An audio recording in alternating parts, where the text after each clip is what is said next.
Olá pessoal, hoje vamos falar sobre serviços ecossistêmicos, mas antes vamos saber a definição de ecossistema.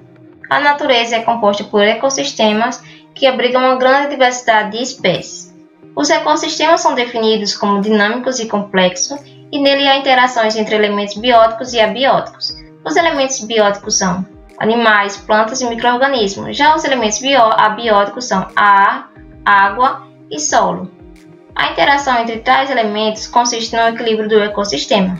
Mas o que é um serviço ecossistêmico? Os serviços ecossistêmicos são serviços e bens que o ser humano obtém de um ecossistema de forma direta ou indireta.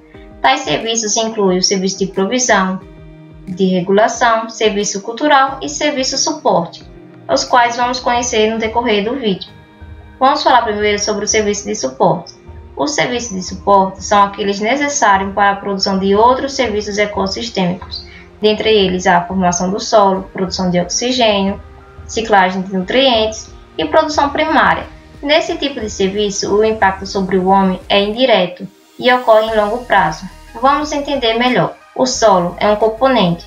É a partir dele que o fluxo de energia passa para todos os ciclos ecológicos, por causa da matéria que é produzida no ecossistema. Os seres fotossintetizantes, ou seja, as plantas, captam energia solar, que é emitida pelo Sol, e convertem em energia química. Dessa forma, as plantas terrestres produzem substâncias e se desenvolvem quanto à interação com o solo. Nesse processo, as plantas não só captam energia, como também absorvem nutrientes, águas que estão presentes no solo. Além disso, também captam gás carbônico da atmosfera. Com isso, podemos dizer que o solo é um componente central para o funcionamento do ecossistema, uma vez que presta serviço de suporte para o desenvolvimento de outras espécies. Vamos falar agora sobre outro exemplo de serviço de suporte, que é a ciclagem de nutrientes em florestas. Em uma floresta tropical, a serrapilheiras é apontada como o principal agente responsável pela ciclagem de nutrientes nesses ambientes. A queda de folhas, galhos e frutos senescentes dos vegetais na superfície do solo forma uma camada conhecida como serrapilheira, que nada mais é do que uma camada de matéria orgânica que passa a sofrer ações de decompositores. Após a decomposição, os organismos quimiosintetizantes presentes no solo convertem essas substâncias que ainda não é assimilada pelas plantas em minerais absorvíveis. Dessa maneira, os minerais ficam disponíveis no solo de um ecossistema e a queda de novos materiais vegetais inicia novamente o ciclo de disposição e absorção de minerais. Dessa forma, as espécies no ambiente se beneficiam, pois esse ciclo fornece condições para sua existência. A respeito da valoração desse serviço, vamos tomar como exemplo a valoração da produção agrícola de leguminosas, cereais e oleaginosas no Brasil no ano de 2019, que se somou-se mais de 243 milhões de toneladas produzidas, valor que equivale a 361 bilhões em reais. Olá pessoal, dando continuidade, vamos falar sobre os serviços de provisão. Quem são os serviços de provisão? São os produtos obtidos do ecossistema, tais como alimentos, fibras, madeira para combustível, outros materiais que servem como fonte de energia, recursos genéticos, produtos bioquímicos, medicinais e farmacêuticos, recursos ornamentais e, não menos importante, a água. Sua sustentabilidade não deve ser medida apenas em termos de fluxo, ou seja, a quantidade do produto obtido em determinado período. Deve-se proceder a uma análise que considere a qualidade e o estado do estoque do capital natural, que serve como base para sua geração, atentando-se para as restrições quanto à sustentabilidade ecológica. Em outras palavras, faz-se necessário observar os limites impostos pela capacidade de suporte do ambiente natural, seja ela de maneira física, química e biológica, de maneira que a intervenção antrópica, ou seja, do homem, não comprometa irreversivelmente a integridade e o funcionamento apropriado dos processos naturais. Um dado interessante é quanto à produção mundial de alimentos, que ilustram o aumento da geração dos serviços de provisão. Entre os anos de 1961 e 2003, a produção de alimento teve um incremento de mais de 160%, tendo a produção de cereais aumentado 2,5 vezes, a produção de carne bovina e de ovelha cerca de 40% e a produção de carne suína e de aves, incremento de 60% e 100%, respectivamente, considerando o mesmo período. Em todos os 4 cenários construídos pela avaliação do milênio, projeta-se um aumento da produção total e per capita na produção global de alimentos, ao mesmo tempo em que o aumento projetado para a demanda mundial por alimentos gira em torno de 70% a 85%. Um exemplo interessante sobre os serviços de provisão é quanto à relação à oferta de água. Tendências atuais apontam que o uso humano desse recurso é insustentável, impactando negativamente a capacidade dos ecossistemas proverem adequadamente esse crucial serviço de provisão. Dados indicam que de 5% a aproximadamente 25% do uso mundial de água doce excedem a oferta acessível no longo prazo, ao mesmo tempo em que 15% a 35% do uso global da água para irrigação são considerados insustentáveis. Considerando as tendências projetadas pelo cenário da avaliação do milênio, espera-se um aumento do uso da água em torno de 10% entre os anos de 2000 e 2010, comparado à taxa de 20% por décadas passadas nos últimos 40 anos. Os esforços empreendidos para atender a crescente demanda pelos serviços de provisão ilustram a existência de trading offs na geração de serviços ecossistêmicos, ações no sentido de aumentar a produção de alimentos, as quais geralmente envolvem incremento no uso da água e fertilizantes, além de frequentemente envolverem a expansão de área cultivada, impactam ou degradam outros serviços, incluindo a redução da quantidade de água e a qualidade para os outros usos, assim como o decréscimo da cobertura vegetal e a ameaça à biodiversidade. Desta forma, é necessário entender a importância e uma maneira correta de utilizar tais serviços de provisão, a fim de promover a nossa existência, mas não somente ela, assim como a biodiversidade como um todo. Agora vamos tratar sobre o serviço ecossistêmico de regulação. Os serviços ecossistêmicos de regulação vão surgir a partir de determinadas funções regulatórias que os ecossistemas realizam, não necessariamente para o benefício da humanidade, mas de que certa forma acabam impactando de maneira benéfica para o ser humano.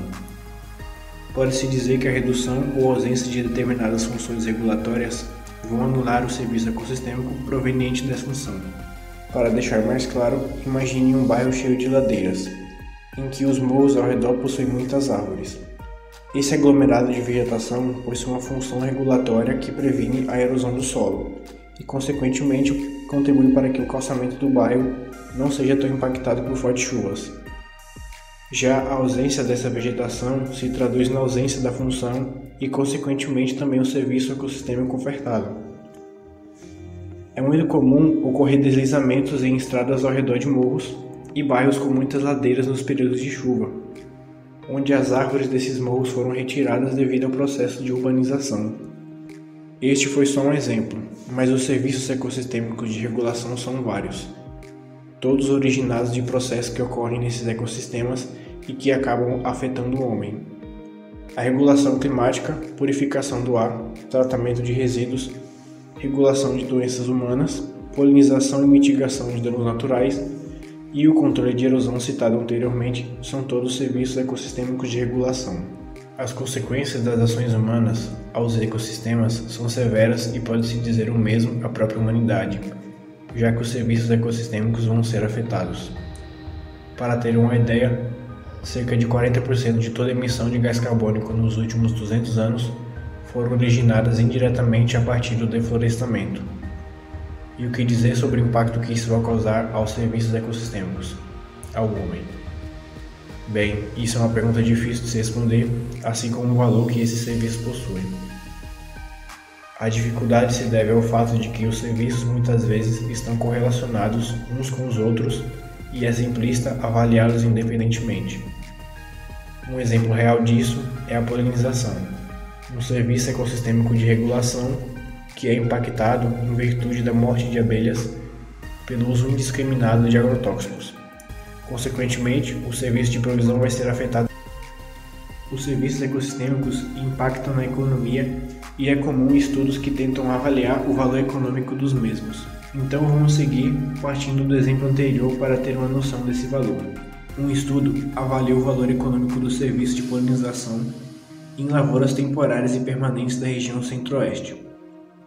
Chegou-se à conclusão de que o valor econômico da polinização animal no ano de 2018 foi em torno de 14 bilhões de reais, o que é equivalente a 1/6 de toda a produção agrícola da região do centro-oeste. Agora vamos entrar na nossa última categoria de serviço ecossistêmico, os serviços ecossistêmicos culturais. De acordo com a Economia dos Ecossistemas e Biodiversidade, conhecida também pelas siglas TEEB, serviços culturais podem ser definidos como as contribuições diretas e indiretas dos ecossistemas para a cultura e as relações sociais de um determinado grupo social. Os serviços culturais englobam benefícios não materiais que estão intimamente ligados a valores e comportamentos humanos. Esses benefícios podem ser de natureza recreativa, educacional, religiosa, espiritual ou estético-paisagística. Tais serviços são reconhecidos como cruciais para toda a sociedade humana, uma vez que estão diretamente ligados aos componentes de bem-estar, como por exemplo, saúde e relações sociais. Assim, podemos citar vários exemplos de atividades que talvez você já tenha feito e que se enquadram dentro dos serviços ecossistêmicos culturais. Uma das atividades mais comuns possibilitada por esses serviços é de caráter educacional. Ambientes naturais como matas, rios, serras, entre outros, podem ser utilizados para a realização de aulas de campo, permitindo assim demonstrações práticas. No âmbito religioso e espiritual, podemos citar a utilização de determinados ambientes e elementos desses para a realização de práticas como rituais, oferendas ou eventos. Um outro exemplo muito interessante está relacionado com as atividades recreativas, como caminhadas por trilhas naturais e banhos em rios, riachos e cachoeiras. Todavia, vale ressaltar que a realização dessas atividades deve ser feita com cautela e apenas em locais autorizados, já que podem resultar no acúmulo de objetos poluentes e, consequentemente, danosos para o meio ambiente. Uma outra atividade, e que também está relacionada com alguns desses exemplos citados, é o serviço cultural denominado ecoturismo. Este ramo do turismo é caracterizado pelo contato com os ambientes naturais, pela realização de atividades que promovam a vivência e o conhecimento da natureza e pela proteção das áreas onde ocorre.